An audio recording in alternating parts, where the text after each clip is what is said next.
Dear sisters, brothers, and beloved soulmates, I am Ramon Krishna Vadapalli, the owner of this channel, dedicated to promoting a moral and spiritual society worldwide. Our main objective is to share the epic story of the Mahabharata, which serves as a rich collection of spiritual and moral teachings. This includes the Bhagavad Gita, a profound source of enlightenment for all humanity. I kindly ask all viewers to subscribe, like, and share this channel to support our mission. The Mahabharata comprises a total of 589 stories, each contributing to our understanding of life and spirituality. Please subscribe and share and support me for more likewise. Thank you.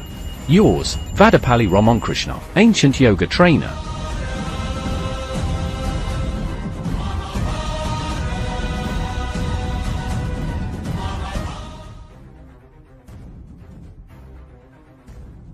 Indraprastha becomes Indraprastha.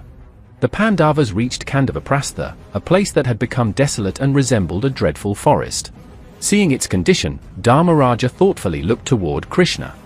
Krishna, with a knowing smile, remembered Indra. Moved by Krishna's devotion, Indra sent Vishwakarma, the divine architect, with a message to Brahma, Shilpa Brahma. It is your responsibility to transform this ruined city of Pandava into a magnificent metropolis.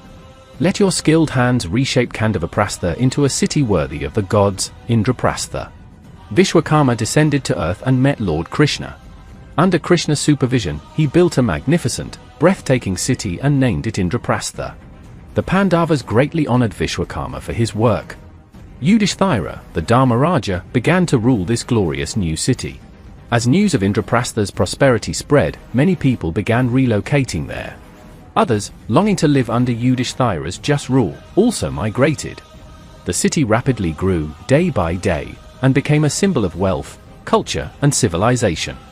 Poets and singers glorified Indraprastha in verses. The grand city of Indraprastha stood adorned with resplendent palaces like the Chandraprastha Sauda, and enchanting recreation areas such as Kelanapura. The city's women, with dark, graceful bosoms, moved in elegant pairs, enhancing the beauty of the surroundings. Fragrant perfumes and aromatic pastes filled the air, spreading joy throughout the splendid royal halls. Golden lotuses bloomed densely, attracting swarms of bees that hovered and danced with delight. Indraprastha shone like a celestial city, bathed in divine radiance, resounding with joy and filled with the charm of Rama's playful delight, a reflection of prosperity, grandeur, and heavenly bliss. Upon hearing such praises, the Kauravas grew increasingly restless and anxious. "We cannot defeat the Pandavas," they exclaimed, feverish with jealousy. Yet, they did not lose hope. Recognizing that women were often the root of conflicts, they turned their focus to Draupadi. The Pandavas were 5 brothers, yet they had only one wife. Hoping to sow discord among the brothers through her, the Kauravas began to secretly plot and scheme. Narada's advice to the Pandavas. After spending a few years in Indraprastha, Krishna bid farewell to the Pandavas and returned to Dwaraka. Before leaving, he advised Yudhishthira, "Narada will visit you soon. Follow his guidance, it will bring you great benefit, dear one." As foretold, not long after Krishna's departure, the divine sage Narada arrived in Indraprastha. The Pandavas welcomed him with honor and extended their hospitality. Pleased by their respect and devotion, Narada addressed them with a thoughtful warning, "O sons of Pandu and Nanda! You 5 brothers are sharing one wife, and in such a delicate arrangement, there is always the risk of conflict arising due to her. You are noble and self-controlled, and your homes are virtuous, but even that is not always enough. The world is not filled with people as righteous as you. Remember, women, though a source of joy, can also become the cause of a man's downfall if caution is not exercised. Therefore, it is wise for a man to always remain alert in matters concerning a woman." To make my point clearer, let me share with you a story. Listen carefully. Sundhopasundhu Pakhayanam. Once upon a time, there were 2 powerful demon brothers named Sundu and Upasundhu. Both were immensely strong, with long limbs and muscular bodies. They performed intense penance and earned a boon from Brahma. When they asked for immortality, Brahma refused, urging them to request something else. So they asked that no one in the world could kill them, except each other. Brahma granted the boon, and the brothers, confident in their invincibility, began terrorizing the 3 worlds. Unable to endure their torment, the gods, led by Brahma, approached Vishnu for help. Vishnu smiled and said, "Why worry over such a simple issue? Just bring a beautiful woman between them. That will take care of it." Brahma then created Tilottama, a divine beauty, and sent her to distract the demons. Upon seeing her, both brothers were smitten and demanded her for themselves. Tilottama, cunningly, told them, "I won't stay with both of you. I'll choose the stronger one." This sparked a fierce quarrel between the two, and as their egos clashed, they ended up killing each other, thus fulfilling the boon. With her task complete, Tilottama returned to heaven. Concluding the story, Narada warned the Pandavas, "This is the power of a woman. Even mighty beings can fall because of her. So heed my advice. Create a system among yourselves. Let Draupadi stay with one brother each year, and during that time, the others must not enter her chambers. If anyone does, he must go on a year-long pilgrimage. This rule will keep your bond strong and your household in harmony." Saying this, the wise sage blessed them and departed.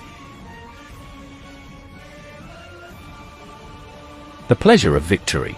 The Pandavas accepted Narada's advice and followed the rules he suggested with devotion. Time passed peacefully, until one day a Brahmin came to Arjuna, distressed because thieves had stolen his cows. Arjuna, bound by duty, was determined to help. However, his weapons were kept in the armory located in Dharmaraja Yudhishthira's palace, where Draupadi happened to be staying at the time. According to their vow, Arjuna was not supposed to enter during another brother's time with her. Yet, he reasoned that protecting a Brahmin's property was a sacred duty, one that could not be ignored. He entered the armory, took his bow and arrows, and, riding out with the Brahmin, successfully fought off the thieves and returned the cows. Afterwards, he approached Yudhishthira and confessed, "Brother, I have broken our rule. Please permit me to go on a pilgrimage to atone." Yudhishthira tried to stop him, saying that fulfilling a Brahmin's duty for his protection should not be counted as a transgression. But Arjuna, firm in his principles, replied, "A rule is a rule," and departed on a pilgrimage, upholding the spirit of righteousness. Uluchi, love. Arjuna, accompanied by scholars, mythologists, and guides, traveled from Indraprastha and eventually reached Haridwar as part of his pilgrimage. There, he chose to stay by the sacred banks of the Ganges. One day, while bathing in the river, he was suddenly taken to the netherworld by a Naga princess named Ulupi. She expressed her deep love for him and pleaded with him to marry her. Arjuna hesitated, saying he was on a pilgrimage and did not want to break his vow. But Ulupi insisted, saying that if he refused, she would die and he would be responsible for her death. Moved by her plea and unable to turn her down, Arjuna agreed. They were married in the Gandharva tradition, and he spent the night with her. From their union, a son named Iravan was born. The next morning, Arjuna returned to the surface through the Ganges, and his companions, who had been worried about his sudden disappearance, were overjoyed to see him safe and well. Arjuna marries Chitrangada. After completing several pilgrimages in the eastern regions, Arjuna eventually reached Kalinga and then travelled further to Manipur, a kingdom located along the seacoast. The ruler of Manipur was King Chitravarmana, whose only child was a beautiful daughter named Chitrangada. One evening, as Arjuna entered the city, he saw Chitrangada playing with a ball in the royal garden. Captivated by her beauty and grace, he fell in love with her and expressed his desire to marry her by sending word to the king through the Brahmins.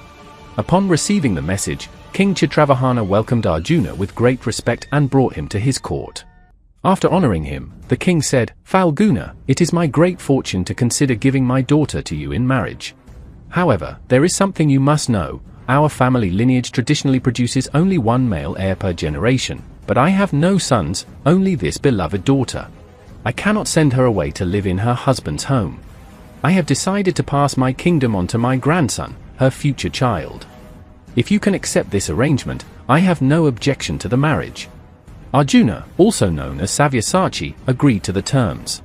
He married Chitrangada and lived in Manipur for some time, enjoying a life of love and happiness with her.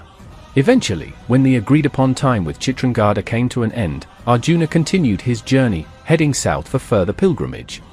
In that southern region, there were 5 sacred places: Saubhadra, Pauloma, Karandama, Prasanna, and Bharadwaja, infested with dangerous crocodiles.